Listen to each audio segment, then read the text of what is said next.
तो ये बड़ी खबर आपने कौशाम्बी से देखी, जहां पर लगातार इससे पहले भी 4 चरणों के चुनाव के बीच बड़ी खबरें सामने आई, जिसमें मथुरा में चुनाव बहिष्कार किया गया, कई अन्य जगहों पर चुनाव बहिष्कार किया गया। लेकिन इस बीच 5वें चरण के मतदान के बीच भी ये बड़ी खबर सामने आ रही है, जहां कौशाम्बी धर्मपुर से सुबह 10 बजे से पहले ही चुनाव बहिष्कार की ईवीएम खराब होने की खबरें सामने आने लगी हैं।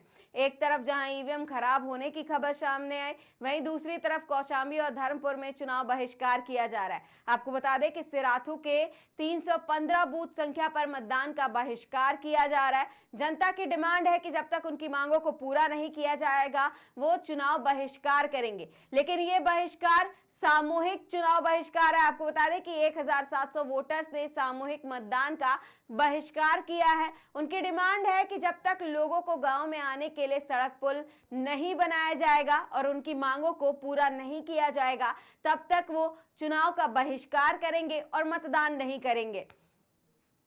अब इस बीच विपक्ष एक और सवाल उठाता है कि जब इतने जगहों पर सरकार से नाखुश हैं लोग और सरकार के लिए चुनाव बहिष्कार की डिमांड रख रहे हैं, उनकी डिमांडों के लिए, उनकी मांगों को पूरा करने के लिए चुनाव बहिष्कार किया जा रहा है, तो आखिर भारतीय जनता पार्टी 400 पार के दावे की बात कैसे कर रही है और 400 पार के दावे को पूरा करने का वादा कैसे कर रही है? बड़ा सवाल विपक्ष की तरफ से, क्योंकि लगातार ईवीएम खराब होने की खबरें भी सामने आई, जिसके चलते कहीं ना कहीं काफी समय तक चुनाव बाधित रहा, मतदान बाधित रहा। लेकिन फिर भी भारतीय जनता पार्टी 400 पार के दावे की बात करती है, 400 पार के वादे की बात करती है, जिसे पूरा करना इतना भी आसान नहीं है। लेकिन तब भी भारतीय जनता पार्टी हमेशा ही दावा करती है, 400 पार की बात करती है और 400 पार के वादे को पूरा करने की बात करती है। वहीं अगर हम बात करें इन सभी हॉट सीटों की और इसी क्रम में अगर हम लखनऊ की बात करते हैं, तो लखनऊ भी इस बार बेहद खास है, क्योंकि लखनऊ से इस बार चुनावी मैदान में राजनाथ सिंह हैं। इससे पहले भी कई बार राजनाथ सिंह यहां से चुनाव लड़ चुके हैं और जीत हासिल कर चुके हैं, लेकिन इस बार भी चुनावी मैदान में राजनाथ सिंह हैं, जिनको टक्कर देने के लिए सपा ने रविदास मेहरोत्रा को मैदान में उतारा है और रविदास मेहरोत्रा चुनावी मैदान में है इस बार।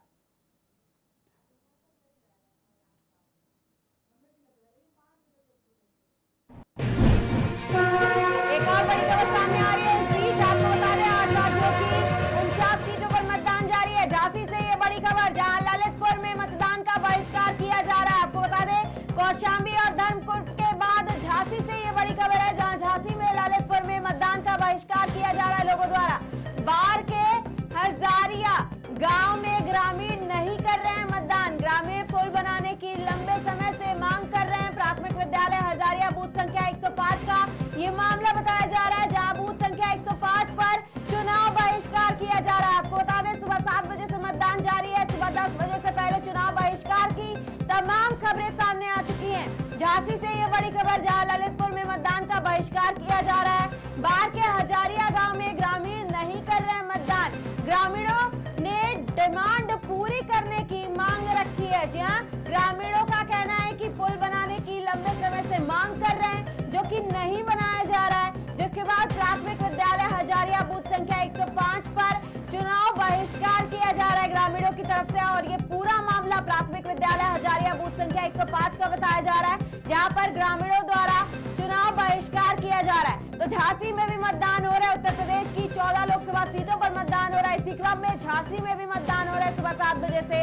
ललितपुर से ये बड़ी खबर, जहां ललितपुर में मतदान का बहिष्कार किया जा रहा है। बाढ़ के हजारिया गांव में ग्रामीण नहीं कर रहे हैं मतदान। ग्रामीण पुल बनाने की डिमांड को लगातार कर रहे हैं और ये मांग कर रहे हैं कि जब ग्रामीण लंबे समय से ये डिमांड कर रहे हैं, तब भी उनकी डिमांड को पूरा नहीं किया गया है, तो उन्होंने चुनाव बहिष्कार का फैसला किया। आपको बता दें कि ये पूरा मामला प्राथमिक विद्यालय हजारिया बूथ संख्या 105 का बताया जा रहा है, जहां ललितपुर में लगातार झांसी के ललितपुर में ग्रामीणों द्वारा चुनाव बहिष्कार किया जा रहा है और ये चुनाव बहिष्कार बूथ संख्या 105 पर किया जा रहा है।